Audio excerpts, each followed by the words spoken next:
ሰላም ጤና ይስጥልን ውድ አድማጭ ተመልካቾቻችን የማል ሚዲያ ጅማት ፕሮግራማችን ነው። በዛሬ ፕሮግራሜ ላይ አንድ ውድ እንግዳ ይዤላችሁ ቀርብ ያለው ከኚህ እንግዳ ጋር የምናደርገውን ቆይታ የምትወዱት ይሆናል፣ የምትማሩበት የምታተርፉበትም ይሆናል ብዬ ተስፋ አደርጋለሁ። እንግዳዬ ራሳቸውን ያስተዋውቁና በቀጥታ ወደ ጥያቄዎቼ የማልፍ ይሆናል። እንግዲህ ባኩትን ለተመልካቾች ራስዎትን ያስተዋውቁልኝ። እሺ፣ እኔ ስሜ ሌተና ኮሎኔል ብዙወርቅ አፈወርቅ እባላለሁ።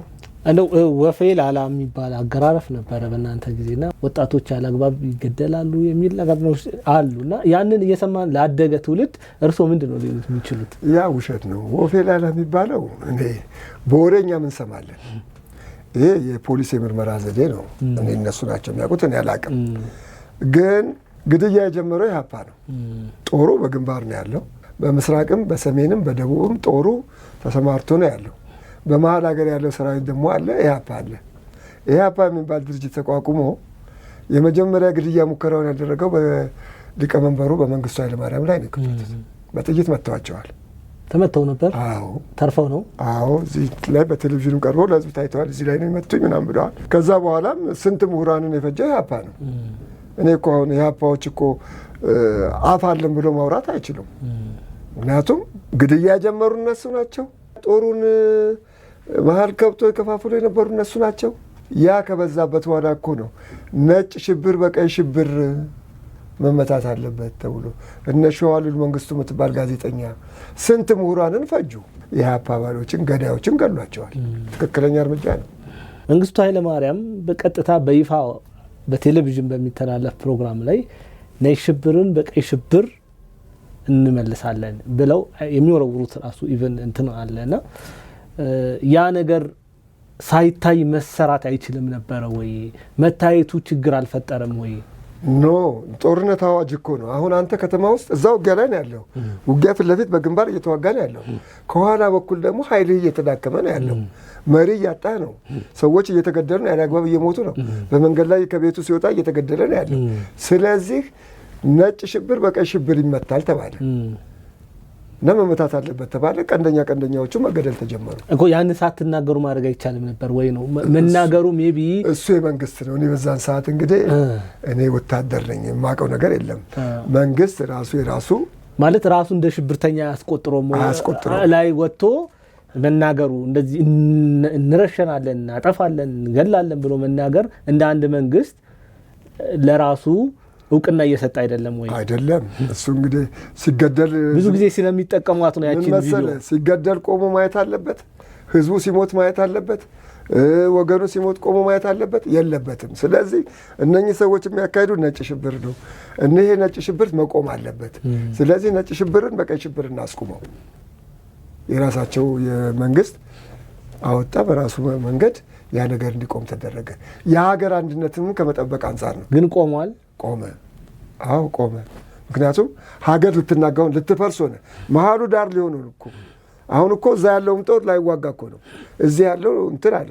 መሀሉ ላይ ያለው ነገር ከሆነ እዚህ ጋር ደግሞ መንግስት ከፈረሰ ይሄ እንትን ካለ ያ ሁሉ አሁን የምንፈልገው ነገር መፈራረሱ ሊመጣ ነው። እንደ ኢህአፓ ናት እኮ የኤርትራ ጥያቄ የቅኝ ግዛት ጥያቄ ነው ብሎ የመጀመሪያ እኮ ጠያቂዎች ኢህአፓዎች ናቸው። በቃ ስለዚህ ድጋፍ ነበራቸው ለኤርትራ ድጋፍ ነበራቸው። ይሄ ማን ነው ጥላውን ማን ነው የሚባለው?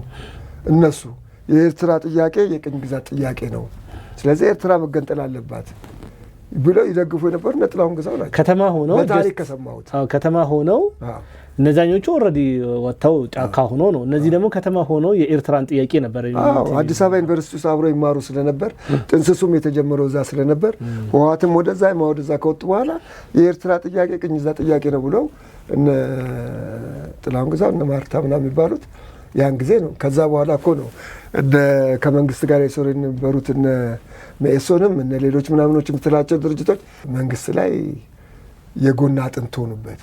ሶማሌም ስትወረን እኮ ሳፖርት ያደረጉት እነሱ ናቸው። ከሶማሌ ጋር እኮ ወቅተውናል እኮ።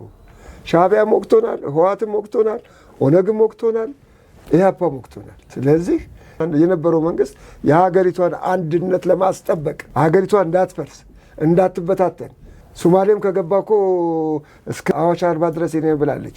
ያም እንዳይሆን ይህን የማስጠበቅ ግዴታ አለበት። ስለዚህ ያን እርምጃ መውሰዱ ትክክለኛ ነው የሚል እምነት አለ።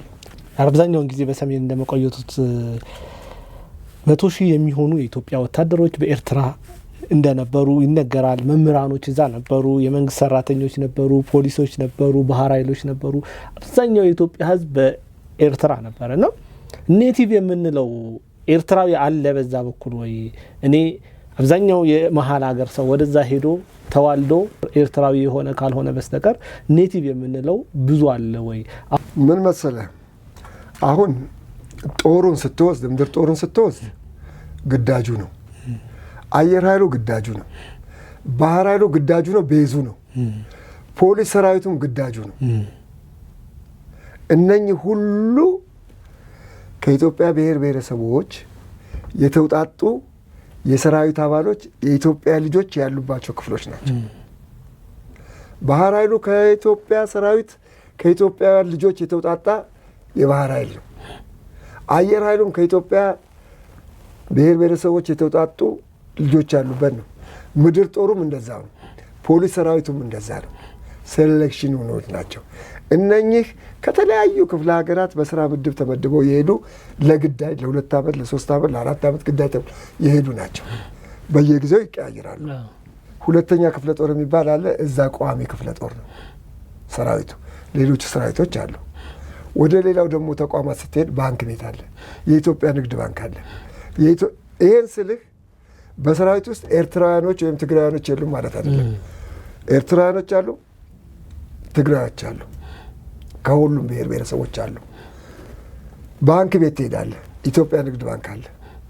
ከመሀል ሀገር በስራ ተመድቦ እዛ የሚመደብ የኦሮሚያ፣ የአማራ፣ የደቡብ፣ የጉራጌ የሁሉም ብሔሮች ዜጎች አሉ፣ ልጆች አሉ። ኤርትራውያኖችም አሉ፣ ሁሉም አለ። በባንክ ደረጃ በተለያዩ ተቋማት ውስጥ በመንግስት መስሪያ ቤቶች ከሁሉም ኢትዮጵያ የሄዱ የመንግስት ሰራተኞች አሉ፣ መምህራኖች አሉ። አሁን መምህራን ውሰድ።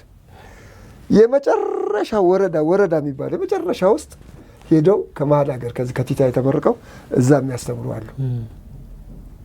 አማርኛ፣ እንግሊዝኛ፣ ሳይንስ ሁሉ ነገር ያስተምራሉ። ትግርኛ የሚያስተምሩ አሉ።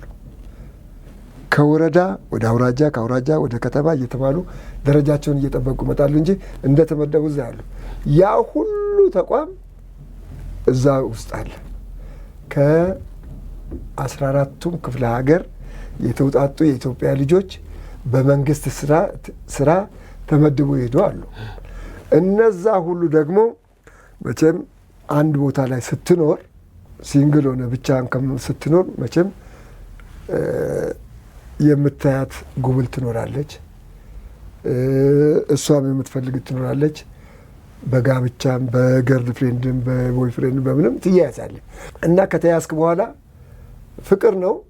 ኢትዮጵያዊ ነህ፣ አንተም ኢትዮጵያዊ እሷም ኢትዮጵያዊ ነህ። ተዋደዱ፣ ዘር አልቆጠሩም፣ ይጋባሉ። ከነዛ አብራክ የሚገኙ ልጆች አሉ። ስለዚህ 50% ነው የምልህ በሙሉ ቢሆን 50% ኤርትራ ይሆን 50% ደግሞ ከዚህ የተዋለዱ ናቸው። ለዛም ማሳያ 83 መንግስት ሲፈርስ አገራቸውን ጥለው ባሎቻቸውን ተከትለው የመጡ ብዙ ሴቶች ልጆቻቸውን ይዘው የመጡ አሉ። አሁን እዚህ ሀገር አሁን ወልደው ከብደው የልጅ ልጅ አይተው የሚኖሩ ሰዎች አሉ። ስለዚህ ኤርትራውያኖች ቅድም መጀመሪያ እንዳልኩህ በጋብቻም በአብልጅነትም በሁሉም ተዋልደው ኖረዋል። ስለዚህ አሉ ልጆቻችን አሉ። እዛ አብዛኛው አሁን ኔቲቭ የምንለው ኤርትራዊ ጥቂት ነው ሊሆን የሚችለው። አብዛኛው ከኢትዮጵያ የሄደው ማህበረሰብ የተዋለደ ህዝብ አለ እዛ ውስጥ ያለ ነው። ቢፎር 83 ከ83 በፊት የነበረው እንደዛ ነው። ከዛ በኋላ እንዲወጡ ከሆኑ በኋላ አሁን ሌላ ኒው ኤርትራውያኖች ሊፈጠሩ ይችላሉ።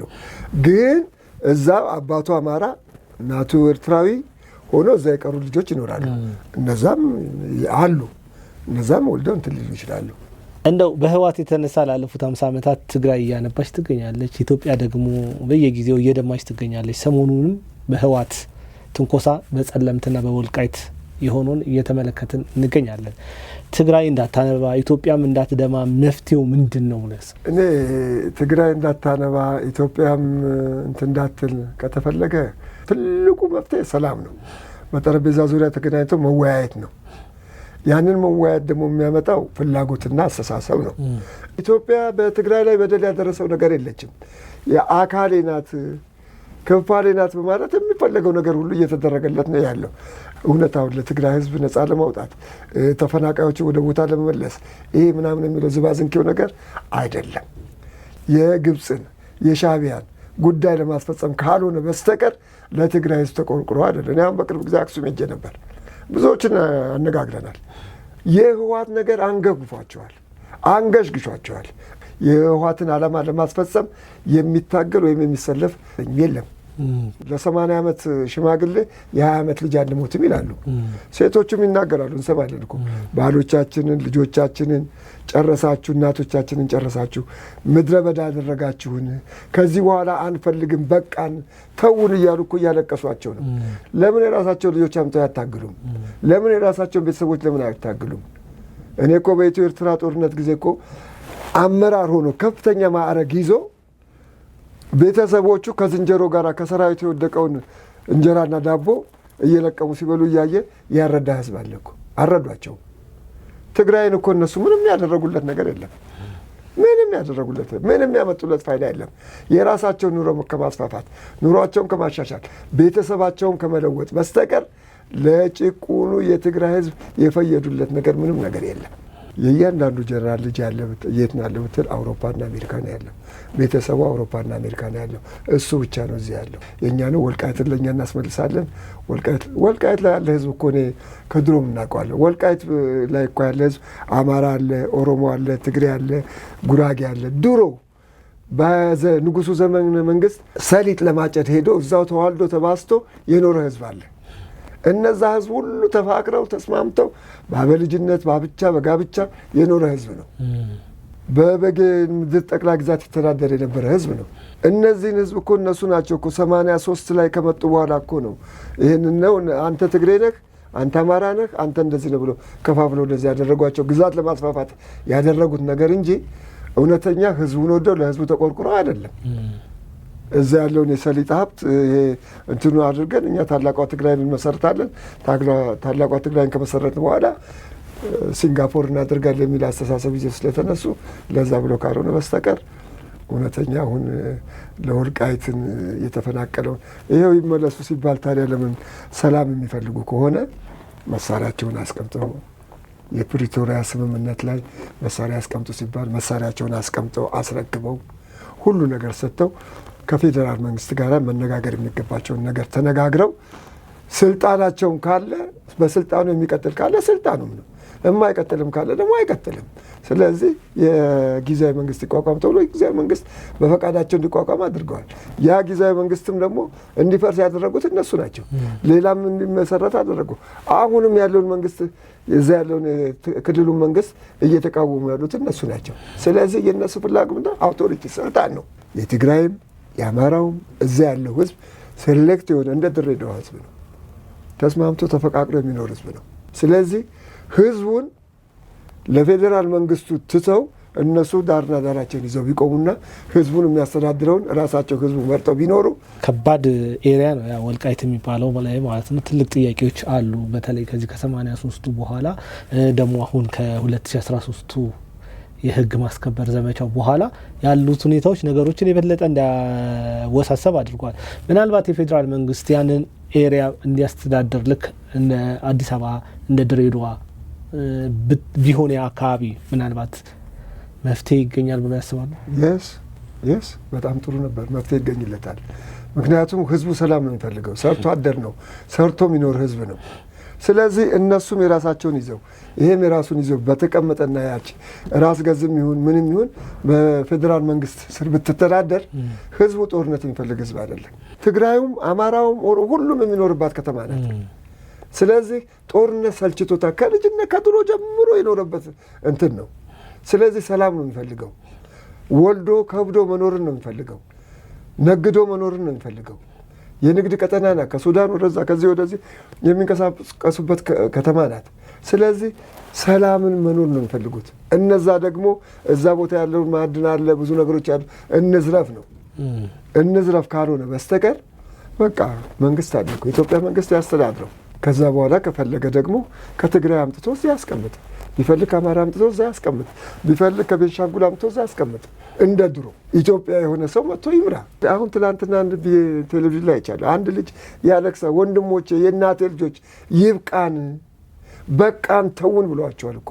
አንተ እንዴ ቤትህን እኮ በቃኝ አልፈልግም ካልክ እኮ ትዳርን ትፈታለህ፣ ልጆችን ትበትናለህ እኮ አይደለም እንዴ?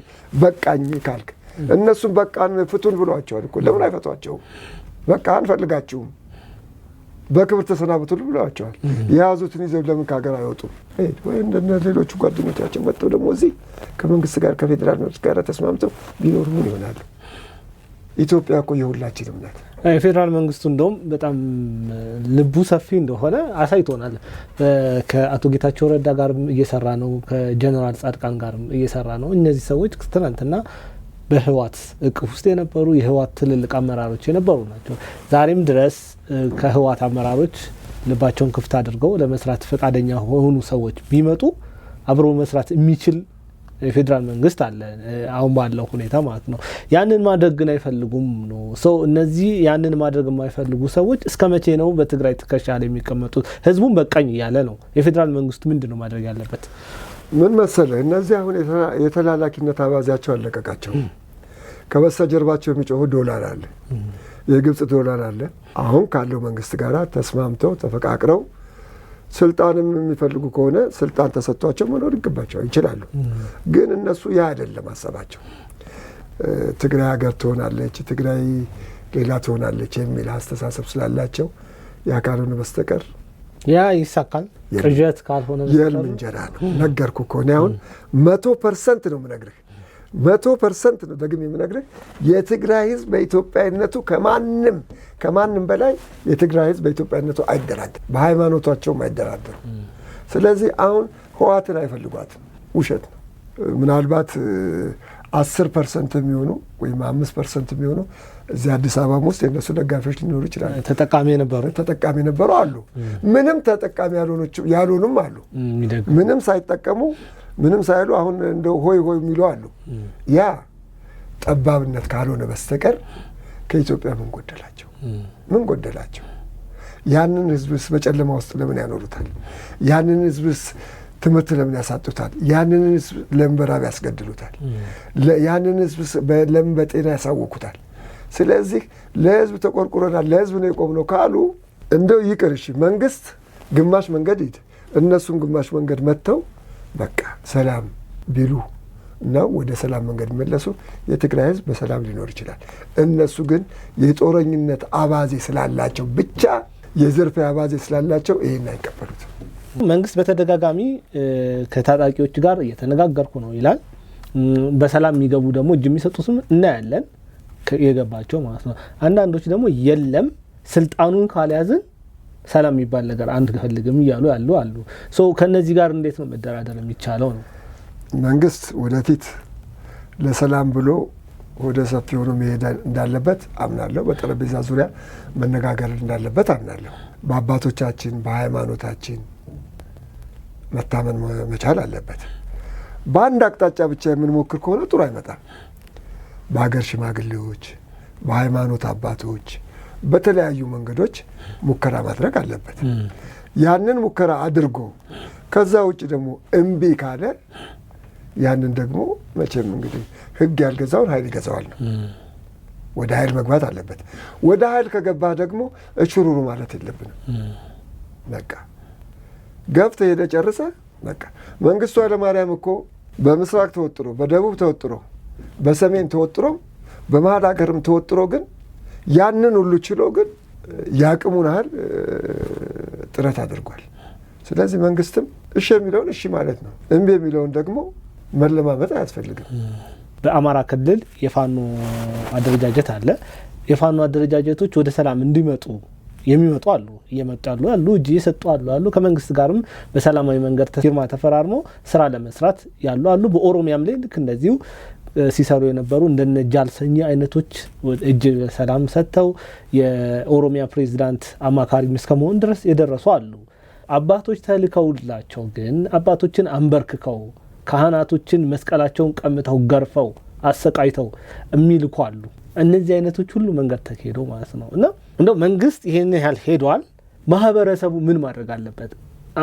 ያለው ይሄ ኃይል ሰው ማህበረሰብ ውስጥ ነው። ቪዲዮ ነው የምታየው። ሲያንበረክኩም ምንም ሲሉ አይተናል።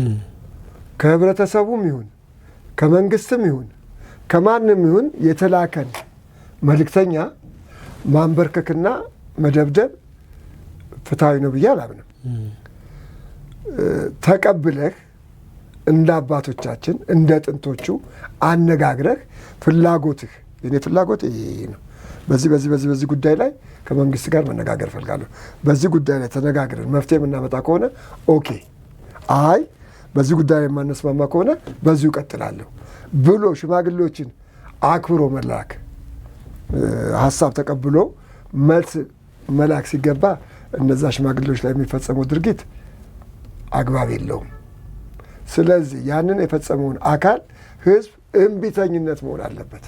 ዞር በል ውጣ ነው፣ ገድሎ አይጨርህም። እሱ እኮ የአካባቢ ያለ ህዝብ እምቢ፣ ሽማግሌዎችን አላከበርክም፣ ሃይማኖት አባቶችን አላከበርክም፣ ከዛ የተላኩልህ መልእክተኞችን አላከበርክም፣ ከዚህ ወዲያ መፍትሄ ምንድን ነው?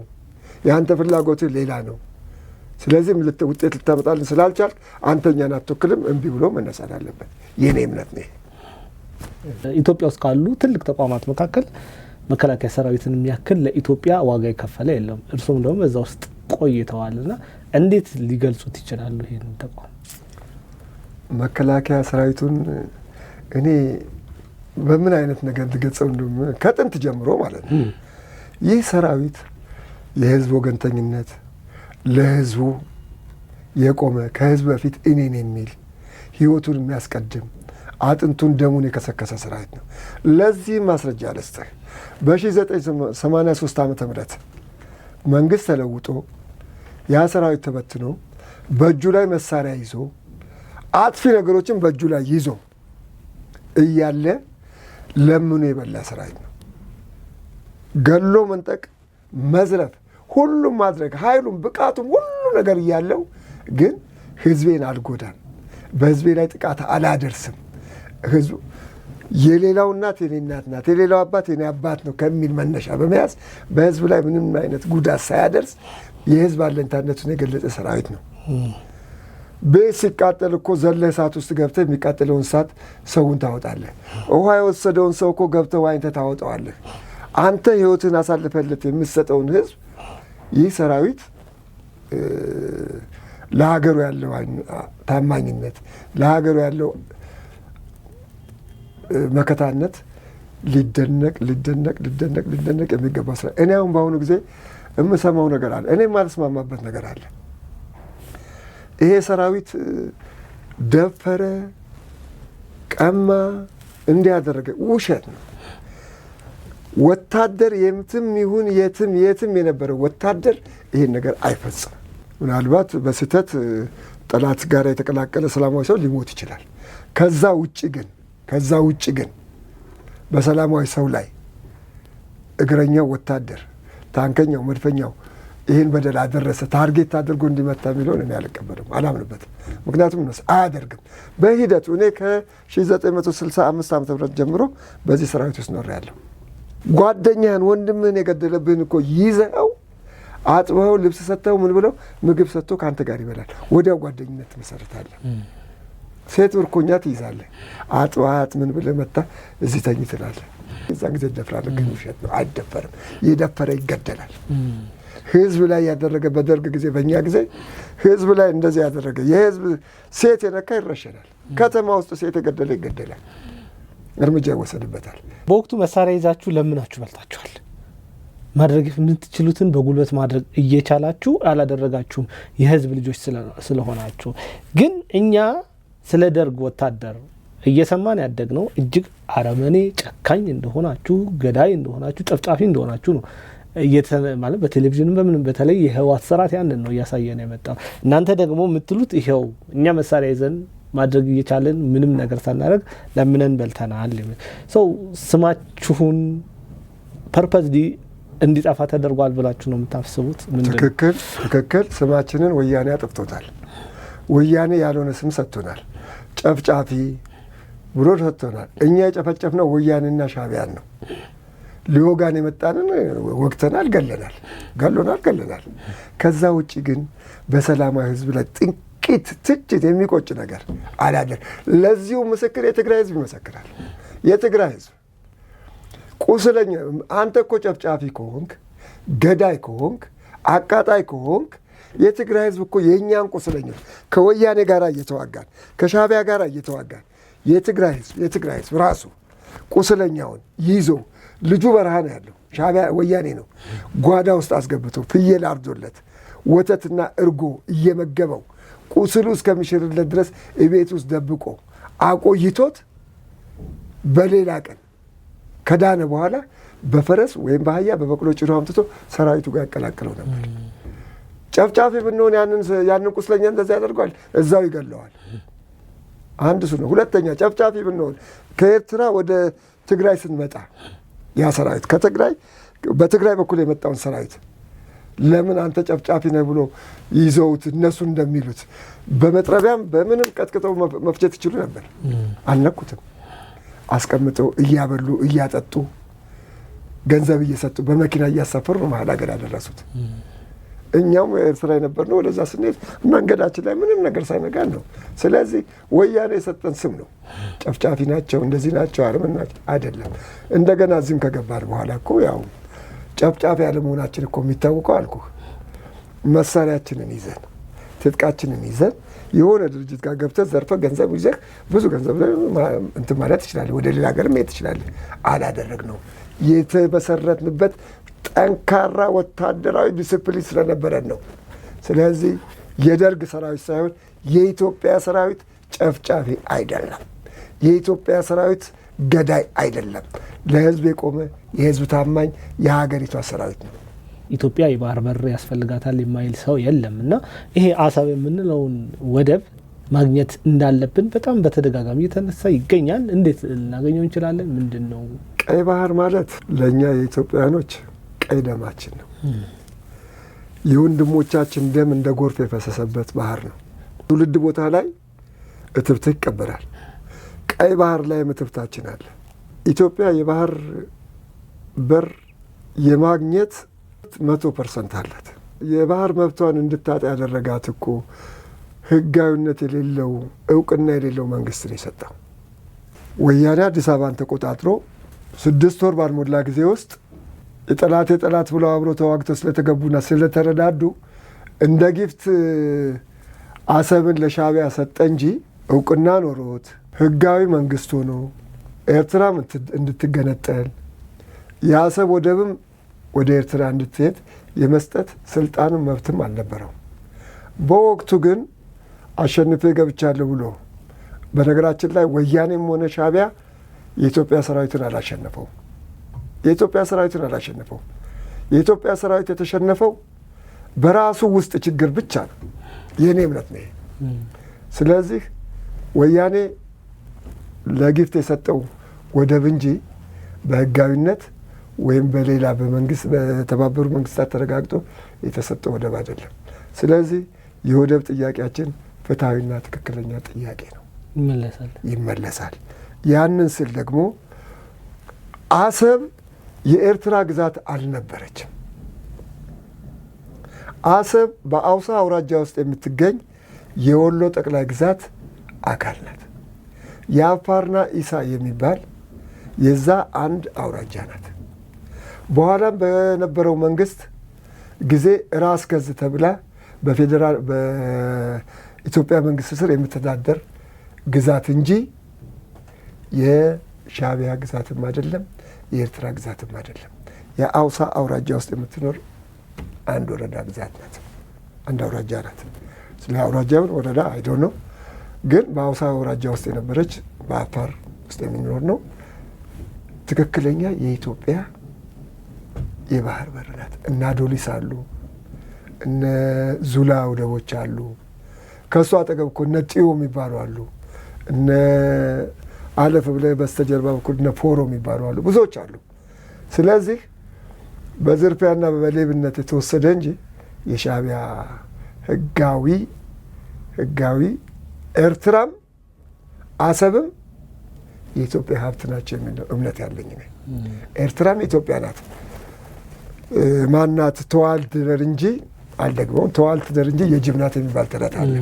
ስለዚህ ኤርትራ ተዋልድ ደር እንጂ በታሪክም ነውና ወደ እናት ሀገሯ ወደ ኢትዮጵያ ትመለሳለች። አሰብም የእኛ ናት፣ ምጽዋም የኛ ነው። አሁን ሌተናል ኮሎኔል ማለት ምንድን ነው? አረጉን እንዴት ነው የተሰጠ የሚመጣው? ማዕረጎች በኢትዮጵያ ሰራዊት ውስጥ በእውቀት ስራ፣ በሁሉ ነገር ተገምግመ የምታገኛቸው ማዕረጎች ናቸው። በተለይ ወደ መኮንነት ደረጃ በምትደርስበት ጊዜ ይሄ በታሹም ማዕረግ ከተራ ወታደር ምክትል 10 አለቃ፣ 10 አለቃ፣ 50 አለቃ፣ መጋቢ 50 አለቃ እያለ እስከ መጨረሻው ጨርቅ ማዕረግ ድረስ የሚሄደው በስራ በታታሪነትህ፣ በመልካም ጸባይህ፣ በሰራዊት ውስጥ ያለው ተቀባይነትህ፣ በአመራር ብቃትህ የምታገኛቸው ማዕረጎች አሉ። አልፎ ተርፎም ወደ መኮንነት በዛው ችሎታ የምትቀጥል ከሆነ ወደ መኮንን ደረጃም ይሰጣል። የጀብድ ማዕረግ ይሰጣል። አክስለሬሽን ተብሎ ጦር ትምህርት ቤት ሳትገባ የሚሰጥ የመኮንነት ማዕረግ አለ። ግን ወደ ዋናው ነገር ስንገባ ጦር ትምህርት ቤት ገብተህ ፈተና ተፈትነህ የ12ኛ ክፍል ተማሪ ሆነ ከሰራዊቱም ሆን ከትምህርት ቤት ፈተና ተፈትነ ፈተናውን ካለፍክ በብቃት ካለፍክና መመዘኛውን የምታሟላ ከሆነ ወደ ጦር ትምህርት ቤት ገብተህ የምታገኘው የመጀመሪያ ማዕረግ ምክትል 100 አለቃ ይባላል። ከዛ ቀጥሎ 2 ዓመት ቆይተህ ያለ የስራ ሁኔታ ታይቶ ተገምግሞ ብቃት ያለ ከሆነና በስራ ብቁ ምንወጥቶን ከሆነ ከ2 ዓመት በኋላ ከምክትል 100 አለቃ 100 አለቃነት ማዕረግ ይሰጣል። በዛ ማዕረግ ላይ የማትችልና ብቁ የማትሆን ከሆነ ትታለፋለህ። በዛ ማዕረግ የማትሆን ከሆነ ይታለፍና ወደ 6 ወር ምናምን ተብለህ ልትታለፍ ትችላለህ። ምክንያቱም 100 አለቃ ከሆንክ 100 መሪ ነህ፣ ሻምበል አዛዥ ነው የምትሆነው። ስለዚህ ለዛ ነገር ብቁ አይደለም የምትል ከሆነ ትታለፋለህ። ግን ብቁ ነው፣ በጸባዩም በስራውም በምኑ ብቁ ነው ከተባልክ የሙሉ 100 አለቅነትን ማዕረግ ታገኛለህ። ከዛ ቀጥለህ እንደገና 5 ዓመት ቆይተህ ብቁ ነው ከተባልክ በኋላ ደግሞ አሁንም በስራ ትገመገማለህ። እየተገመገምክ በስልጠናም በብዙ ነገር እያዳበርክ እውቀትን እያዳበርክ ስትሄድ 5 ዓመት በኋላ የሻምበልነት ማዕረግ ታገኛለህ። ለዛ ቦታም ብቁ አይደለም ከተባልክ ደግሞ ትታለፋለህ። እስከምታሻሽል ድረስ ትታለፋለህ ማለት ነው። ከዛ በኋላ ደግሞ እንደገና 4 ዓመት ቆይተህ ተገምግመህ አሁንም እንደዛው ሂደቶችን አልፈህ ተገምግመህ የሻለቃነት ማዕረግ ታገኛለህ። ከዛ በኋላ 3 ዓመት ትቆይና እንደገና ደግሞ አሁን ወደ ከፍተኛ ማዕረግ እየሄድክ ነው፣ ወደ ከፍተኛ መኮንነት ደረጃ እየሄድክ ስለሆነ አሁንም ተገምግመህ ወደ ማሰልጠኛ ገብተህ ተምረህ እውቀቱ አለ በሙያህ ዘመቻ ኮንክ ዘመቻ፣ መረጃ ኮንክ መረጃ፣ ሎጂስቲክ ኮንክ ሎጂስቲክ፣ አስተዳደርም ከሆነ አስተዳደር ወደ ስታፍ ኮሌጅ የሚባል አለ። እዛ ገብተህ ተምረህ ፈተናውን ካለፍክ ብቁ ነው ማግኘት ይቻላል። ለሚቀጥለው ማዕረግ ብቁ ነው ከተባልክ በኋላ ከ3 ዓመት በኋላ የሌተና ኮሎኔል ማዕረግን ታገኛለህ። ከዛ በኋላ እንግዲህ አሁን ወደ ክፍለ ጦር አዛዥነት፣ ምክትል አዛዥነት፣ ዘመቻ ኃላፊነት ምናምን የሚባሉ የተለያዩ ዲፓርትመንቶች አሉ። ወደዛ ውስጥ ትመደባለህ።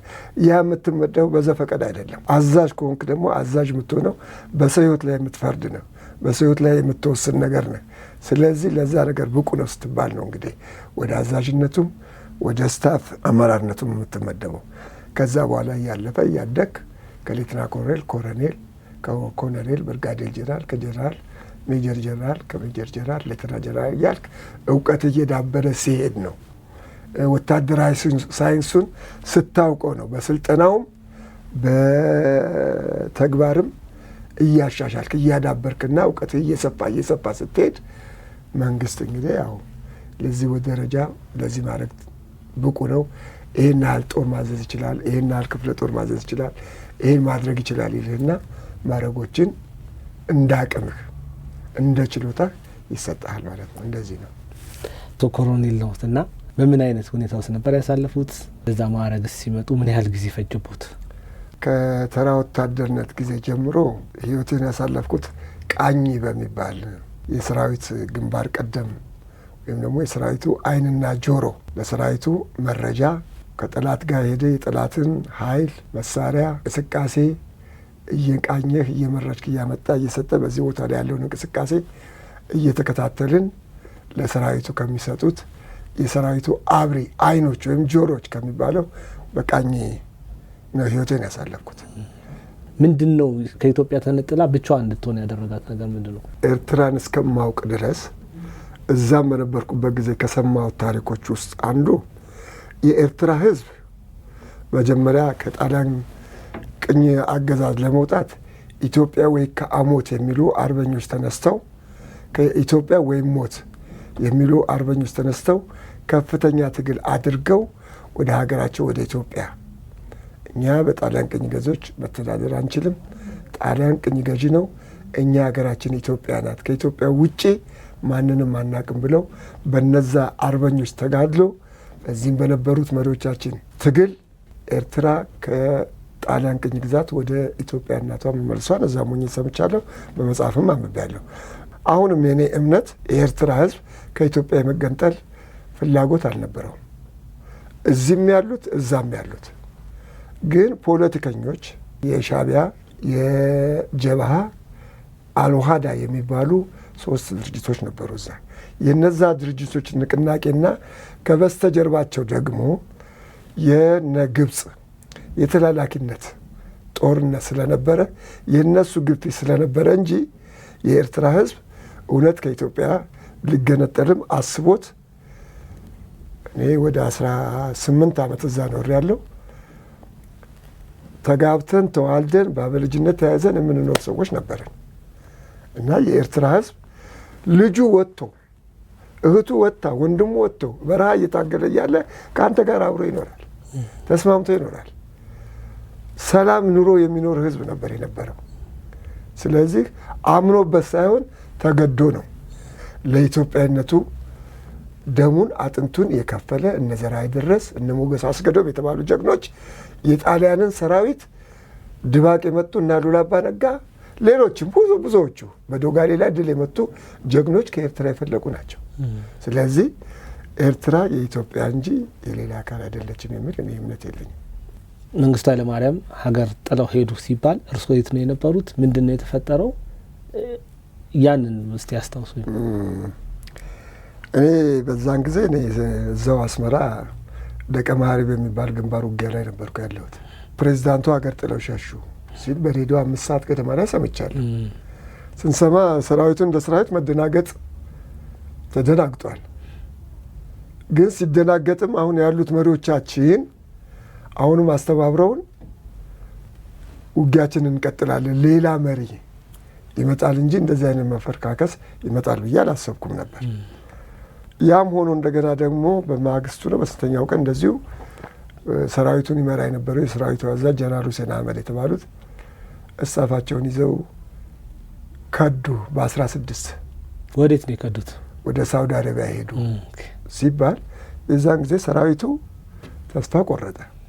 ሰራዊቱ ተስፋ ቆርጦ ያም ሆኖ ደግሞ ተስፋ አልቆረጠም። እውነት ለመናገር እኔ በደቀ መሀሪ ግንባር በነበርንበት ጊዜ ሻዕቢያ ያልቆለት ነበር፣ አክትሞለት ነበር። ሰራዊቱ በድል ላይ ድል እየተቀዳጀ አቁመዋል። ምንም ነገር የሚያመጣው ነገር አልነበረም። የጠላት ኃይል ተዳክሟል። የሰው ኃይሉም የመሳሪያ ሁሉም በሙሉ ብሏል። ይሄ ሁሉ ነገር ባለበት ወቅት ነው አሁን የሰራዊቱን የሁለተኛ ቤታ ሰራዊት አዛዥ እስታፉን ይዞ ወደ ሳውዲ አረቢያ ገቡ ሲባል ከዛ በኋላ ምን እናደርግ እንዴት እንሆን ተብሎ በዛ ግንባር ያሉ ሰዎች ያለነው መኮንኖችም ሌሎችም ከፍተኛ አመራሮችም አዲጓዳድ የሚባል ቦታ ላይ ስብሰባ ተደረገ። ስብሰባ ተደርጎ ሁለት አይነት አማራጭ መጥቶ ነበር። እዚህ ቁጭ ብለን እንደራደር፣ የአስመራን ህዝብ እንያዝና እንደራደር የሚል ሀሳብ መጣ። ሁለተኛው ሀሳብ ደግሞ አይ ለቀን እንውጣና ወደ አዲስ አበባ እንገስግስ። ሶስተኛው ሀሳብ አይ ወደ ሱዳን እንግባ የሚል ሀሳብ መጥቶ በዚህ ሀሳብ ላይ እየተወያየን እያለን በቃ እሺ ወደ ሱዳን እንግባ የሚለው ሀሳብ መጣ። ወደ ሱዳን እንግባ የሚለው ሀሳብ መጣና ሰራዊቱ እንዳለ ሙሉ ኃይሉን እንደያዘ ከደቀ መሀሪም ከጊንዳ ግንባርም ከሌሎች ግንባርም ያለው እየወጣ ጉዞውን ጀመረ። እኔ ከደቀ መሀሪ ግንባር የወጣው 6 ሰዓት ላይ ነው። እኔ 6 ሰዓት ላይ ስንወጣ አስመራ ከተማ ሻዕቢያ ገብተዋል። ገብቶን ግን አልተናገሩንም። ህዝባችንን አትንኩ፣ አትግደሉ፣ በሰላም ሀገራችሁ ግቡ ነው ያሉት። እያልን እየተነጋገርን ነው። ከዛ በኋላ ወጥተን ጀነራል አዘራ የሚባሉ የእኛን የሚያስተባብሩ የነበሩት የኤርትራዊ ተወላጅ ናቸው፣ የከረን ልጅ ናቸው። እሳቸው ነበሩ እየመሩን የወጣ ነው። ልክ አዳቤቶ ወይም ደግሞ ከረን መውጫ አካባቢ ተሰብስበን ሌላ ሀሳብ መጣ። በቃ ለምን አናወድምም፣ ለምን አናጠፋም የሚል ሀሳብ ከሰው ለምንድን ነው አስመራን የምናጠፋት? ነገ የኛ ናት። እዛ ውስጥ ያሉ ልጆቻችን፣ ቤተሰቦቻችን፣ የወንድሞቻችን ልጆች አሁን እዚህ ላይ ጉዳት ብናደርስ አብረን ቤተሰቦቻችን ነው የምናልቀው። ስለዚህ አስመራ ነገም ተነጎዳም የኢትዮጵያ ናት፣ ኤርትራ ኢትዮጵያ ናት። እሷን መምታት የለብንም። ስለዚህ አሁን እንትን ከሆንን ወደ መሀል ሀገር እንንቀሳቀስ፣ ወደ መሀል ሀገር ጉዟችን እንጀምር እንጂ ይሄ መመታት የለበትም ተብሎ ሰራዊቱ ወስኖ ፊቱን አዙሮ ጉዞውን ወደ ሱዳንና ወደ መሀል ሀገር የሚወስደው መንገድ ይዘን ቀጠልን። አቆርዳት ከረን ደረስን። ከረን ስንደርስ የከረን ሰራዊትም ወጥቷል። በየመንገዱ ላይ አልተናገሩንም፣ ወጣን። ልክ አቆርዳት የሚባል ቦታ ላይ አደረን። ደረስን፣ እዛ አዳር አደረግን። አሁንም እዛ ስብሰባ ተደርጎ ምንድን ነው በቃ እኛ አሁኑ ሰዓት ተነስተን አዲስ አበባ መግባት አለብን፣ ህዝቡ ማዳን አለብን። የሰራዊቱ ሀሳብ አዲስ አበባ መግባት አለብን። በቃ አዲስ አበባ እንግባ፣ በተቻለ አሁን ታንኩም ነዳጅ አለው፣ ሁሉም ነዳጅ አለው፣ አዲስ አበባ መግባት አለብን ተብሎ ግስገሳው ተጀመረ። ተሰን የሚባል ቦታ አሊጊደር የሚባል ቦታ ስንደርስ እንትኑን አፍርሰውት ምንድን ነው ዳሙን ግድቡን አፍርሰውት ውሃ ለቀቁብን። ያንን አልፈን ተሰነ ገባን። ተሰነ እንደገባን ስብሰባ ይደረግ ተባለ። ቆዩ እዚህ ጋር ቆዩ፣ እንዳትንቀሳቀሱ ተባለ። እዛ ቦታ ላይ ቆየን። አሁን እኛ ወደ አዲስ አበባ ለምታ አዲስ አበባ ይሄ ሰራዊት አዲስ አበባ ከገባ ወያኔም ዕድሜ የለውም። የአዲስ አበባውም የባህር ዳሩም የጎንደሩም ሌላውም ሰራዊት የተባበርና ወያኔን እዛው ካከሰምንለት ወደዚህ ፊታችንን አዙረን ተመልሰን የነበረውን ኃይላችን አጠናክረን እንትን እንላለን የሚል ሀሳብ ነበር። ተሰኔ ላይ ቆይ ተብሎ ተሰኔ ላይ 4 ቀን ቆየን። በኋላ ተስፋዬ ገብረ ኪዳን አይ ወደዚህ ከመጣችሁ ብዙ ደም መፋሰስ ይፈጠራል። ስለዚህ ደም መፋሰስ ከመፈጠሩ በፊት ችግር ከመፈጠሩ እናንተ ወደ አንድነት ኃይሎች የት ማናቸው አንድነት ኃይሎች የት ነው የምንሄደው? ወደ ኢህአፓ ተቀላቀሉ አሉ። አይ እኛ ከኢህአፓ ጋር የምናደርገው ነገር የለም። ስለዚህ ወደዛ ነው የምንመጣው። አይቻልም። ከሱዳን መንግስት ጋር ተነጋግረን ያለው ወደ ሱዳን ግቡ አለን። ወደ ሱዳን እንድንገባ ተደረገ። ይሄ ነው እኔ የምለው። ተስፋዬ አሁን ገብረ ኪዳን ያሉት ግለሰብ ማለት ነው ከኢህአፓ ጋር እንድትቀላቀሉ አሊያም ደግሞ ወደ ሱዳን እንድትሄዱ ነው አማራጭ ያቀረበው። ምናልባት እዚህ ውስጥ አሻጥር የለም ብለው ማመን ይቻላል ወይስ? ማለት ምክንያቱም እናንተ ወደ ሱዳን ከሄዳችሁ በኋላ ህወሓት ያለምንም ውጊያ አዲስ አበባን ተወው ለቲፒኤልኤፍ ማለት ነው። ሻዕቢያ እዛም ደግሞ አስመራን ስትለቁ ያለምንም ውጊያ ነው ነገሩት። እዚህ መሀል ላይ አሻጥር የለም ወይ ብለን ማሰብ እንችላለን ወይ? ያለምንም ውጊያ አስመራንም ለሻዕቢያ አዲስ አበባንም ደግሞ ለህወሓት አስረክባችሁ እናንተ ደግሞ ወጣችኋል ወደ ሱዳን ማለት ነው። ኦልሞስት ሀገር የለችም። እዚህ ሀገር ደግሞ መንግስቱ ኃይለማርያምም ሀገር ጥለው ወጥተዋል። ወታደሩንም ይመሩት የነበሩት ጀነራል ሁሴን አህመድ እሳቸውም ደግሞ ወደ ሳውዲ አረቢያ ሄደዋል። እዚህ ውስጥ የሆነ ነገር የለም ወይ ብለን ማሰብ እንችላለን? ሀገርን አሳልፎ የሰጠው ራሱ ደርግ ነው ማለት እንችላለን? እንደሱ ማለት ይከብዳል። ምን መሰለህ እዛ ውስጥ ያለ ያ ሁሉ ሰራዊቱ ሳይሆን እነዚህ አመራሩ በወቅቱ ራሱን ህይወት በእርግጥ ከኛ ጋር የነበሩ ጀነራሎች ነበሩ፣ ከፍተኛ መኮንኖች ነበሩ። በዓላማቸውን ጸንተው ሰራዊቴን ትቼ አልሄድም ከሰራዊቴ ጋር ሞታለሁ ብሎ ያሉ ክፍለ ጦር አዛዦች፣ ብርጌድ አዛዦች፣ ሻለቃ አዛዦች ሁሉም ነበሩ። ከላይ ያሉት ቅንጮቹ ናቸው። እንደኔ እምነት መንግስቱ ኃይለማርያም አስመራ ቢመጡ ኖሮ ሰራዊቱን ይዘው እቺ ሀገር አትፈርስም ነበር። ሌላው ትልቁ ችግር ነው ብዬ የማምነው እኔ ለዚያ ሁሉ ውድቀት የዳረገንና እኛን ያደረገን የ81ዱ መፈንቅለ መንግስት ነው። ብዙዎቹ መሪዎቻችንን፣ አይኖቻችንን፣ አለቆቻችንን፣ አባቶቻችንን ስላጣን አይ ይሄ መሆን አይችልም ብለው ብዙ ውጤት ያስመዘገቡ ብዙ ጀግኖች መሪዎቻችንን ስላጣን ለዚህ ነገር ተዳረግን እንጂ ሻጥር አለ ብዬ አላምንም።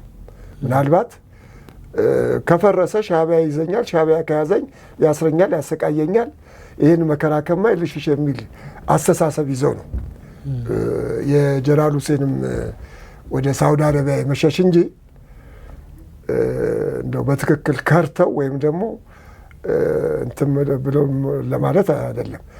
እንደው እንደ ቴዎድሮስ እንደ ሌሎቹ መሪዎቻችን ጽዋዋን እዚህ እንቀምሳለን፣ ከጦሬ ጋር እዚህ እንሆናለን፣ አይዞ አለውልህ ብለው ለምሳሌ በ69ና 70 ዓመተ ምህረት አስመራ ነበርኩ። አስመራ በ6 ኪሎ ሜትር ተከባ ነበር። ሻዕቢያን ሁሉ ከበባ አድርጎ በ6 ኪሎ ሜትር ላይ ተከበን ቆራጥ መሪዎች ስለነበሩን ቆራጥ አመራር የሚሰጡ መሪዎች ስለነበሩ ያንን የ6 ኪሎ ሜትር ከበባ ሰብረን እስከ 83 ዓመተ ምህረት የደረስንበት ጊዜ ነበረ። እስከዛ ድረስ አስመራን ጠብቀን አቆይናል። በ6 ኪሎ ሜትር ውስጥ አንድ ክፍለ ጦር ብቻ 2 ክፍለ ጦር እና ልዩ ልዩ ክፍሎች አየር ወለድ ፈጥኖ ደራሽ ምናምን የሚባልና አየር ኃይል ሌሎች ነው በ6 ኪሎ ሜትር ተከቦ የማዕከላዊ 3ኛ ብርጌድ ሌሎችም አሉ። እነዛ ሰራዊት 100 ሺህ የማይሞላ ሰራዊት ይዘን በ6 ኪሎ ሜትር ላይ አስመራ ተከባ። አስመራን ጠብቆ እስከ 83 ድረስ ያቆየ ሰራዊት ነው። ስለዚህ የዛን አይነት ቆራጥነት እንደ ቴዎድሮስ በቃ መስዋዕትነቱን እዚህ ከፍላለሁ የሚሉ ቢኖር ኖሮ ይቺ ሀገር አትፈርስም ነበር፣ ለዚህም ደረጃ አንደርስም ነበር። ወይ ሻዕቢያም አልቆለታል እኮ። ሻዕቢያ የለም እኮ፣ ውሸት እኮ ነው። ሻዕቢያ አልነበረም። የሚኖር ቢሆን ኖሮ እኮ ያን ሁሉ መሳሪያ ያን ሁሉ ትጥቅ ይዘን ወደ ሱዳን ስንገባ አቁሞ መንጠቅ ይችል ነበር። አልቻለም። ሞክሯል። ተላታሸርና አርባታሸር ላይ መጥቶ አንድ 7ኛና 9ኛ የሚባሉ 2 ክፍለ ጦሮች መጥተው ሞክረውናል። እዛም ላይ አፈር መሬት አስግጠን የላክ ነው መሳሪያውን ሱዳን የተረከበው እንጂ ሻዕቢያ መልሶ አልወሰደውም። ስለዚህ ሻጥር ሳይሆን ነፍሴን ላድን፣ ከተያዝኩኝ መከራ በላለሁ፣ እታሰራለሁ፣ ስቃያለሁ የሚል አስተሳሰብ ይዘው ካልሆነ በስተቀር እኔ ተንኮል አለበት ብዬ አላስብም። ኢትዮጵያ ወደ ሱዳን ሄዳችሁ የሱዳን መንግስትም መሳሪያውን ተረከባችሁ። እናንተስ ምን አይነት ቆይታ በሱዳን ነበራችሁ? ሁለተኛስ የሱዳን መንግስትስ መሳሪያውን ለማን ሰጠ? ጥሩ ጥያቄ ነው። ሱዳን ስንገባ የሱዳን መንግስትም አልጋ በአልጋ አንጥፎ አልተቀበለንም። ከሻዕቢያ ጋር ተባባሪ ስለነበር፣ ከወያኔ ጋር ተባባሪ ስለነበር ተላታና አርባታሸር የሚባሉ ቦታ ላይ ውጊያ ከፍተውብናል። የሱዳን ኃይል ማለት ነው። የሱዳን ኃይል ከፍቷል። አውሮፕላንም መጥቷል። ሊደበድብ ሞክሮ ነበር፣ ግን አልቻለንም። እኛ ሱዳን የገባነው ጥሰን ነው የገባነው።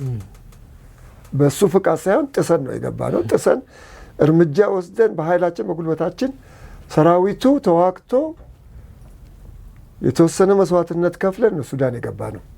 ሱዳን ከገባን በኋላ ያው ዩኒሴቻር የሚባል ድርጅት መጣ፣ የተባበሩት መንግስታትን መጣ።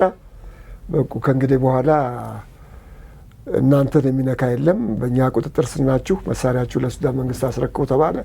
ለሱዳን መንግስት ካስረከብንም በኋላ የሱዳን መንግስት የተወሰነ አንድ ክፍለ ጦር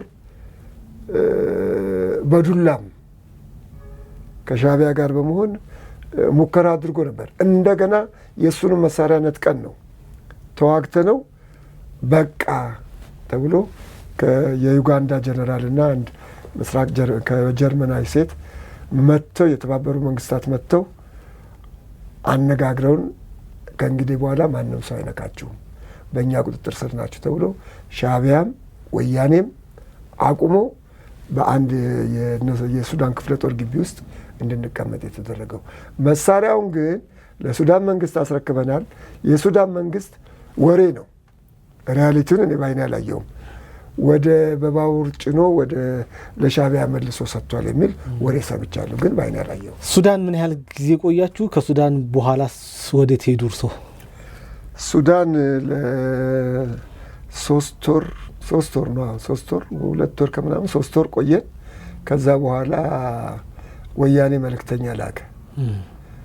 ወያኔ መልእክተኛ ላከና የተወሰነ እዛው ዱርዴ በሚባል ካምፕ ውስጥ መኮንኖች ብቻ ነን። አሁን መኮንኖችንና የበታች ሹሞችን ሊው ተባለና ከምክትል መቶ አለቃ እስከ ከፍተኛ መኮንን ያለነውን በመኪና ጭነው ወደ ፖርት ሱዳን አካባቢ ዱርዴ በሚባል ቦታ ወሰዱን። ሌላውን እግረኛውን ሰራዊት የበታች ሹሙና ተራ ወታደሩን ላፋ የሚባል ቦታ ላይ ያስቀሩትና እዛ ካስቀሩት በኋላ እኛ እዛ ሄድን። እዛ ግቢ ውስጥ ያው የተባበሩ መንግስታት የሚፈልገውን እርዳታ አደረገልን። የምግብም የቁሳቁስ አንዳንድ ነገሮች እርዳታ ካደረገልን በኋላ በተባበሩ መንግስታት ቁጥጥር ስር ሆነን እዛ ያለን ወያኔ 2 መልእክተኞችን ላከ። አዲስ ዓለም ባሌማና አጫሉ የሚባሉ 2 ወያኔ ማዕከላዊ ኮሚቴ አባሎች 2 መጥተው አነጋገሩን። ወደ ሀገር መመለስ የምትፈልጉ ወደ ሀገር መመለስ ትችላላችሁ፣ ተመልሳችሁም ወደ ሰራዊት ውስጥ መግባት የምትችሉ ሰራዊት ውስጥ ሆናችሁ ትመለሳላችሁ የሚል የሽንገላ ቃል፣ እዛ ከገባችሁ በኋላ መብታችሁም ይከበራል የሚል እንትን ስላሉን ያ ህዝቡም እዛ ያለውም የስደት ኑሮም አንዳንዱ ሁኔታ ማበሳጭቶ ስለሆነ ፎርሙ መጣለት። ፎርሙ ሞላን። በዛ ፎርሙ መሰረት ከሱዳን ወደ ኢትዮጵያ የተባበሩ መንግስታት በአውሮፕላን አጋግዞን እዚህ ገባን። እዚህ ከገባን በኋላ የጠበቀን ሌላ ነገር ነው። ኤርፖርት ላይ መኪኖች፣ አውቶቡሶች ተቀበሉን። ወደ ጦላይ ተሃድሶ ማዕከል ትገባላችሁ ተብሎ ጦላይ ተሃድሶ ማዕከል እንድንገባ ተደረገ። መኮንኖች እዛ ስንገባ የአዲስ አበባውም የሌላውም ምናምን የኛው ጓደኞች የነበሩ መኮንኖች እዛው ተገናኘን። ለተወሰኑ ጊዜ እዛ ቆይቻለሁ ጦላይ። ከሽግግር መንግስቱ በኋላ 87 በኋላ ህገ መንግስቱም ጸደቀ። የኢህአዴግ ስርዓት ስር እየሰደደና እግር እየረገጠ መጣ። ከዛ በኋላ የቀድሞ ሰራዊት የሚባለው አብራችሁ የመቀጠል እድል መጣ ወይስ ከዛ በኋላ እናንተን ነጥሎ ማውጣት ተፈጠረ? አይደለም። አሁን ያ ነገር ተቀጥሎኛ ወደ አዋሽ አርባ ማሰልጠኛ ማዕከል ገባን 87 ማለት ነው። እዛ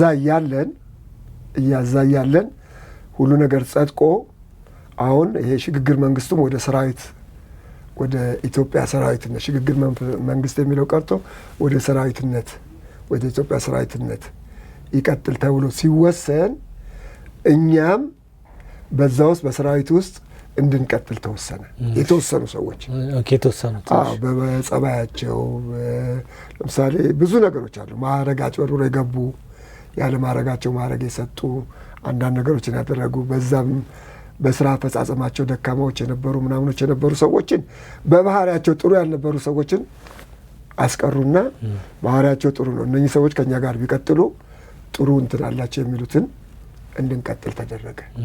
እንድንቀጥል ሲደረግ 87 የነሱ ሰራዊት ማዕረግ ይልበሱ ተብሎ ማዕረግ ሲለብሱ የሚገርመው የዛን ጊዜ ማዕረግ ሲሰጥ አስተያየት ስጡ ተባለ። አሁን እኔን በግል ቀረብኩና ማዕረግ ይሰጠው ምንድን ነው ማዕረግ የምትሰጡት እና እንዴት ነው አሁን ማዕረግ ሊለብሱ ነው ምናምን ሲባል በጣም ክፉዎችና ጨካኞች የሆኑ ያልተማሩ ደደቦች መሆናቸውን የምታውቀው እኔ ፕሮፌሽናል መኮንን ነኝ።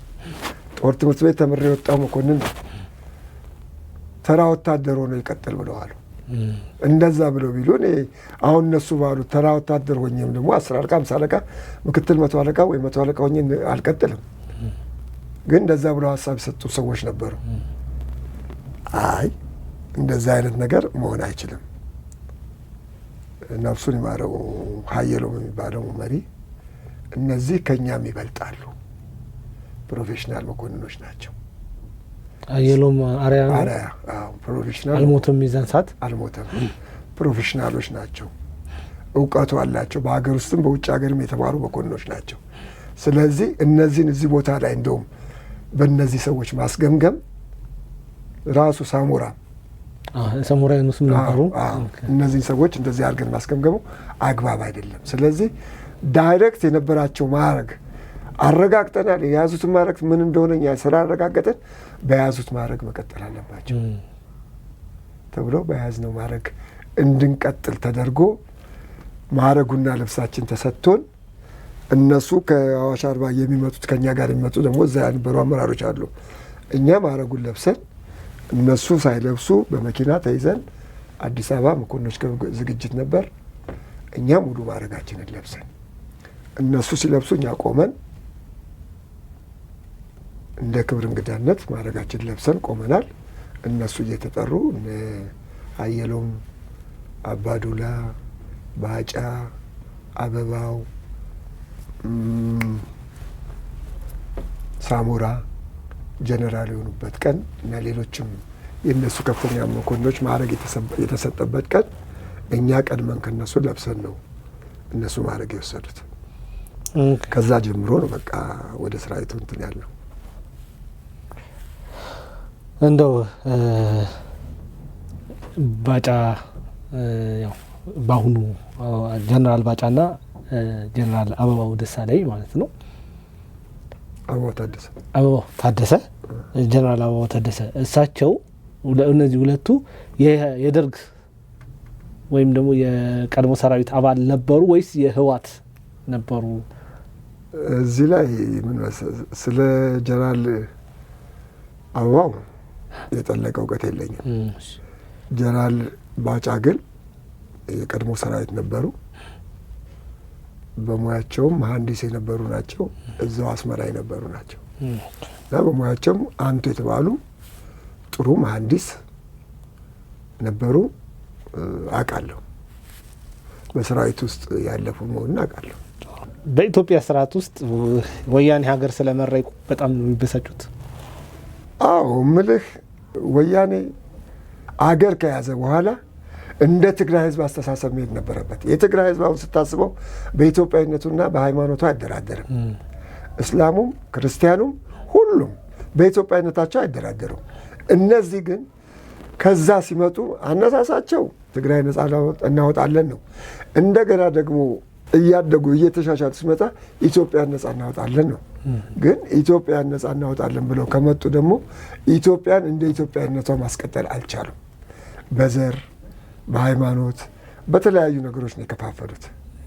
ያ ደግሞ ማድረጋቸው አንድ ትልቅ ስህተት ነው።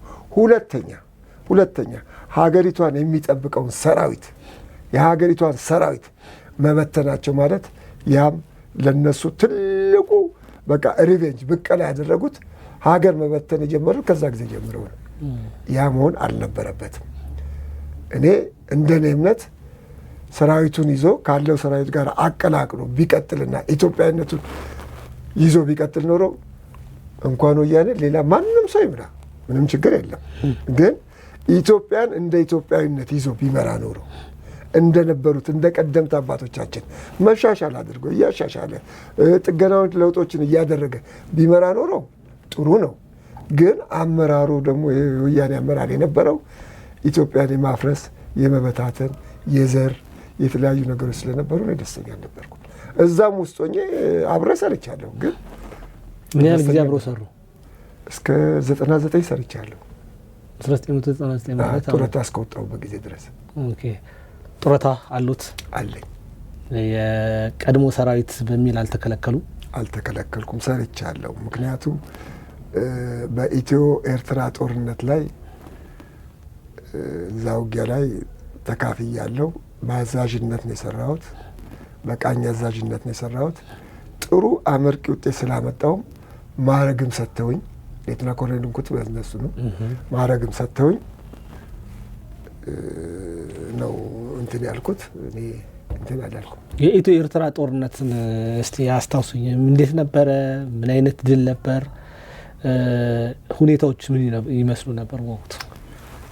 የኢትዮ ኤርትራ ጦርነት ብዙ አስገራሚ ነገሮች አሉት። የጠላት ብለው ደርግን ጣሉ። ደርግን ከጣሉ በኋላ ደግሞ በግል ጥቅማቸው ተጣልተው በግል ጥቅም ነው የተጣሉት። ምክንያቱም ሰዎች ባድመ ይላሉ። እርስዎ በደም የሚያውቁት ነገር አለ? ባድመ አይደለም። ሻዕቢያ ከኢትዮጵያ ቡና፣ የቅባት እህሎችን፣ ይሄ ምናምኖች እህል፣ ጤፍ ምናምኑን በገፍ እየጫነ ከዚህ ወደዛ ያወጣል። ባይዞ የትግራይ ህዝብ ቂሙን አይረሳም።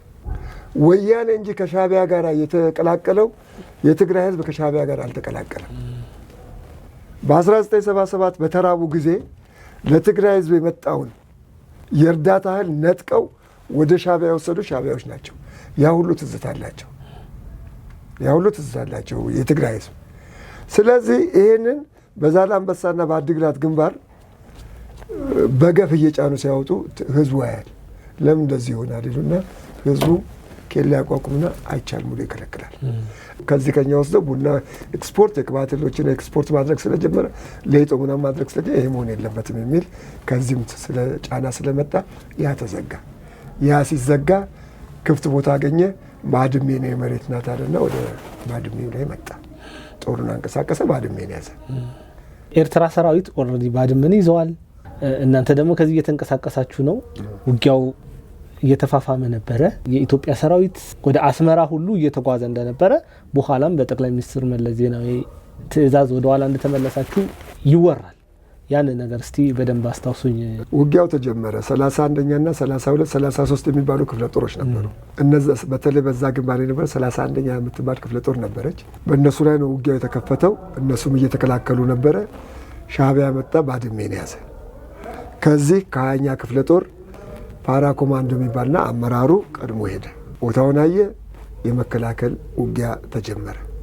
የመከላከል ውጊያ ተጀምሮ ከዛ በኋላ ሰራዊቱን ማሰልጠን፣ ሰራዊቱን አንዳንድ ነገሮች ማድረግ፣ እሱም እዛ ቦታ ላይ እንዲቆይ ባድሜ ላይ እንዲቆይ ተደረገ። በባድሜም በጾረና ግንባርም በገርሰናይ ግንባርም በዚህ በዛላምበሳ ግንባርም የተወሰነ የኛ ሰራዊቶች የመከላከል ውጊያ እንዲያደርጉና ቦታቸውን እንዲጠብቁ የትግራይ ሚሊሻም እዚያው ከሰራዊቱ ጋር ገብቶ መከላከል እንዲያደርግ፣ ሌላው ከጥሪ ተደርጎለት የተመለመሉ ወጣቶች ወደ ብር ሸለቆም ወደ ተለያዩ ማሰልጠኛዎች ገብተው እንዲሰለጥኑ ተደረገ። ስልጠናውን ጨርሰው ወደዛ መጡ። በኩኒንና ቁኒቶ በምትባል አቅጣጫ ውጊያ እንድናደርግ ተደረገ። በዛ ላይ ውጊያ አደረግን። ሰቦ የሚባል ትልቅ ተራራ ነበር። እሱን የኛ ክፍለ ጦር 20ኛ ክፍለ ጦር ያዘ። እና 21ኛ 23ኛ የሚባሉ ክፍለ ጦሮችም አሉ። እነሱም ጥሩ ውጤት አስመዝግበው አሁን ሻዕቢያን የማስደንበር ሁኔታ እና ሻዕቢያ ፀሐይ ግባት ብሎ ቁርሳችንን መቀሌ፣ ምሳችን የት ነው የሚል መፈክር ይዘው እንደገና ውጊያ ጀመሩ። ያንንም ውጊያ በመከላከል ውጊያ ሰራዊቱ መለሰ። ከዛ በኋላ ጥናት ተደርጎ ምን ተብሎ እነ መለስ መጥተው አሸዋ ገበታ ሁሉ ተደሞ ምትካለ የውጊያ ትእዛዝ ተሰጠና እኔ በጾረና ግንባር ነበር የነበርኩት። በጾረና ግንባር 20ኛ ሜካናይዝድ ክፍለ ጦር የሚባለው ያለ ኃይሉና ክፍለ ጦሮችን ይዞ በዛ ውጊያ ተጀመረ። በባድሜም ያሉት እንደዛ ተጀመረ። በጣም ከፍተኛ ውጊያ እልቂት የተፈጠረበት ውጊያ ቢባል የጾረና ውጊያ ነው። እኔ በዛን ሰዓት ቃኝ ይዤ እንደውም ለአስመራ 40 ኪሎ ሜትር የሚሆን ገብተናል። በዚህን ሰዓት ነው ከሌሊቱ 9 ሰዓት አሁን አለ ጀነራል ነው እዛው ትግራይ ነው ያለው ወያኔ ነው። ተመለሱ። ዝርዝር ሁሉ ተሰጥቶናል። እስር ቤት የምናስፈታቸው ሰዎች፣ ከእስር ቤት የሚለቀቁ ሰዎች እዛ ብትገቡ ኑሮ አስመራ ክንገባ ነከሌን ታስፈታላችሁ ተብሎ ዝርዝር በእጃችን ተሰጥቶናል። ያን ዝርዝር ተሰጥተን ተብሎ ውጊያው ተጀመረ። ልክ ውጊያው በድል እየተጠናቀቀ ሄዶ በቃ ጉዞ ወደ አስመራ ሰራዊቱ መገስገስ ሲጀምር ውጊያ ይቁም ተባለ። ውጊያው እንዲቆም ተደረገ። ለምንድን ነው ሲባል አይ የተባበሩ መንግስታት ያወግዘናል፣ የዓለም ህዝብም ያወግዘናል፣ ይቃወምናል፣ ሌላ ክስ ይመጣብናል፣ ተመለሱ ብለዋል። ማን ነው ያለው? መለስ ነው ያለው። ስለዚህ እንዳትንቀሳቀሱ ወደ ኋላ ተመለሱ ተባለ። ህዝቡ በጣም ሰራዊቱ በጣም ተበሳጨ።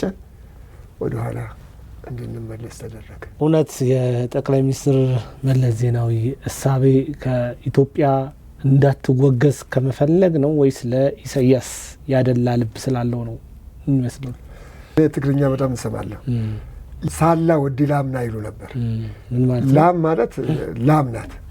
የላማችን ልጅ እያለ ምንም አንሆንም። እናቱ ኤርትራዊ ናት።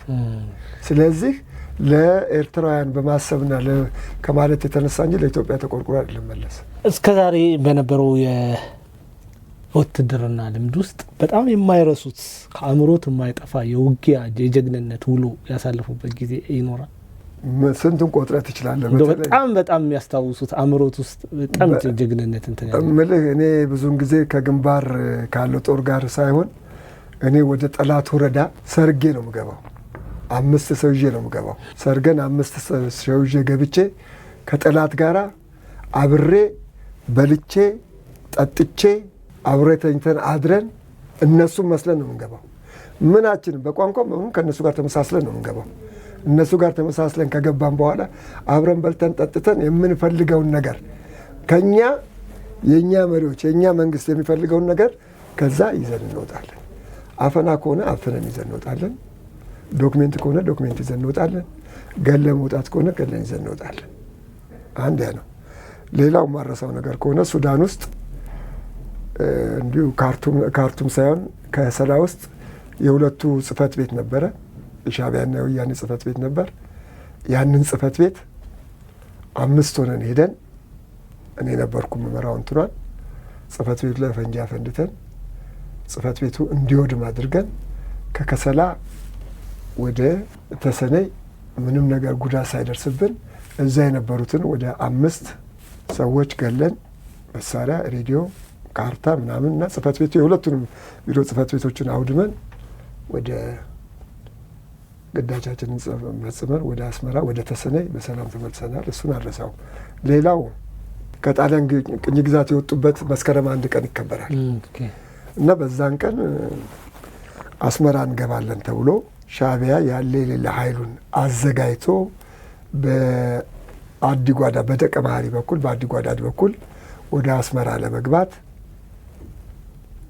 ከፍተኛ ውጊያ ያደርጋል። ለ3 ቀን 4 ቀን። ይሄ ጀነራል ሁሴን ዶላር ተቀብሎ ውሸት ነው በመሰረቱ አልተቀበሉም። ጀነራሉ ፎርጅድ ብር ሰጥተን ምናምን ተብሎ የተወራበት ወሬ ማለት ነው። ለዚህ አስመራ እንደዛ ስትንቀጠቀጥ እነሱ አስመራ እንገባለን ሲሉ የውሆ አሰል ልዩ ጠልቆ ገብ ቃኜ ወደ 6 ምድብ የምንሆን ከኋላ በጠላት ወረዳ ዞረን እንድንገባ በሰገነይቲ በሚባል ቦታ ዞረን እንድንገባ ተደርጎ በዛ በኩል ከኋላ ዞረን ገብተን ሻዕቢያ ውጊያውን እየተዋጋ ነው። ድብልቅልቅ ያለ ውጊያ ነው። ከሌሊቱ 7 ሰዓት ላይ እዚህ ላይ ኪነት እያሳየ ነው ሻዕቢያ። አሁን ወደ ከውጊያ የሚወጣውን የሚቀይረው ጦር እዚህ ጋር ኪነት ያያል። ወደ ውጊያ የሚገባው ደግሞ ጨርሶ ወደ ውጊያ ይገባል። እያፈራረቃቸው ነው የሚያገባው። እነዛ ሜዳ ላይ ያሉ ሌላው ተዋጊው እዛ እየተዋጋ የእኛ ደግሞ ከፊት 2ኛ ሜካናይዝድ 3ኛ 18ኛ 21ኛ የእኛም ክፍለ ጦሮች በደቀ መሀሪ በኩል ከፍተኛ ስራ እየሰሩ እየተዋጉ ያሉ በጣም በቃ እነሱ አስመራ እንገባለን ብለው ወስነው ጨርሰዋል። እኛ ገባን። ወደ 8 ጸረ ተሽከርካሪ ፈንጂ በየመንገዱ ላይና አስፈላጊ ቦታ ላይ ቀበርን። ከቀበርን በኋላ በየምድብ ቦታችን ላይ ተያያዝን። ምድብ ቦታችን ያዝንና ልክ ያ ኪነት የሚሰማበት ቦታ ላይ ሁላችንም እኔ ነኝ እንትን ሊድ ማድረገው የነበረው ከአስመራ ካለው አለቃዬ ጋር ካሉት አለቆቼ ጋር ተነጋገርኩ። ከህዋሳ ዋና አዛዥ ጋር ሬዲ ያው ምልክት አሳየ የተባለ ምልክት ሽጉጥ የምልክት ሽጉጥ የሚባላል የሚተኮስ እሱ ተኩሽ ያሳይ ዱይ ተባልኩ። ቶክስ ከፈትንባቸው። እነዛ እዛ ያሉት ሲረባበሹ ግንባር ያለው ጦር ከኋላ የገቡብኝ ጠላት ገባብኝ ያለ እዚህ ጋር በቃ ድብልቅልቅ ያለ ቶክስ ከፈትን ስንል የእኛ ጦር ደግሞ እየገፋ መምጣት ጀመረ። ከኋላ ጠላት ከኋላ ገብቶብናል ብሎ ሻዕቢያ ያንን ቦታ እየነቀለ ወደኋላ ስጥ ያ የተቀበረው ፈንጂ ታንኩንም በመኪና የሚሮጠውንም በምንም አደረገ። እኛ ሚሽናችንን ጨርሰን ወደ ጎን የምታመልጥበት ሂት ምታና ሩጥ የሚል እንትን አለ። እኛ ሮጠን አመለጥንና አላ በሚባል ቦታ አድርገን ወደ ደቀ መሀሪ ገብተን ፈጸምን። ሻዕቢያ ወደ አስመራ ገባለ የሚለውን እልም አጨለምንበት። ያ በህይወት የማረሳው ትልቁ የሻዕቢያን ህልም ያጨለምንበት አንዱ እሱ ነው። ሁለተኛው አውጋሮ ግንባር የሚባል ላይ እንደዚሁ አይነት ነገር ፈጽመን የእኛ ጦር ድል የተቀዳጀበትና በሻዕቢያ ላይ የመጨረሻውን በቃ ድል የተቀዳጀበት 2 ውጊያዎች። እኔ ወደ 17 ዓመት ከተራ ወታደር እስካለሁበት ማድረግ ድረስ በውጊያ ላይ ነው የኖርኩት እና ብዙ ውጊያዎችን ተሳትፌያለሁ። ምጽዋም ላይ አሁን ምጽዋ ለምሳሌ ምጽዋ ተይዛ እነ ጀነራል ተሾመ እንትን በሚያደርጉበት ጊዜ እኔ ምጽዋ ሆኜ አየር አስተኩስ ነበር እና እነዚህ ያረሳቸው። በመጨረሻ ቀረ የሚሉት የሰጡት አስተያየት ካለ እድል ስጦትና ጨርስ። እኔ ቀረ የምለው ነገርና የሚቆጨ ነገር እናንተም እንድታስተላልፉልኝ የምፈልገው ነገር ለሀገሩ የታገለውና ለሀገሩ የሞተው የቀድሞ ሰራዊትን አየር ኃይሉን፣ ባህር ኃይሉን፣ ምድር ጦር ሰራዊቱን፣ የፖሊስ ሰራዊቱን አሁን ያለው መንግስት ፍትሐዊ መንግስት ነኝ ብሏል። ፍትሐዊም ነው። ስለዚህ ይሄንን ሰራዊት መርሳት የለበትም። ይሄ ሰራዊት ለሀገሩ የደከመ የሞተ አጥንቱን ደሙን የከሰከሰ ሰራዊት ነው። ስለዚህ ጡረታ የሌለው ሕክምና የሌለውን ዶክተር አብይ ጠቅላይ ሚኒስትር ዶክተር አብይ አስታውሰው ቢያዩትና ዞር ብሎ አይተው ለኢትዮጵያ ለከፈለው ዋጋ ምላሽ ቢሰጡት እንደው በኢትዮጵያ ሕዝብ ስም እማጸናለሁ። ሌላው ምንድን ነው? አሁንም ዶክተር አብይ ብዙዎቹን በኢትዮጵያ ውስጥ ያሉትን አርቲስቶችንም ልዩ ልዩ ሙያ ያላቸውን ሰዎች አነጋግረዋል። እያነጋገሩም ለሀገራችን መፍትሄ አምጥተዋል። አሁንም ስለ ሀገራችን መፍትሄ በቀድሞ ሰራዊት እጅ ላይ ያለ መፍትሄ አለ። የቀድሞ ሰራዊትን አመራሮች አሉ፣ ማህበሮች አሉ። በማህበር ተደራጅተን በሁሉ ነገር ያለን ስጠሩንም አቤት ብለን እየመጣን ነው ያለ ነው። ስለዚህ ጠርተው ቢያነጋገሩንና ለሀገራችን ለሰራዊታችንም ለወደቀው ሰራዊትም አንድ መፍትሄ በጋራ ብንፈልግ እንዲያደርጉልን በቃ በታላቅ ትሕትና እጠይቃለሁ።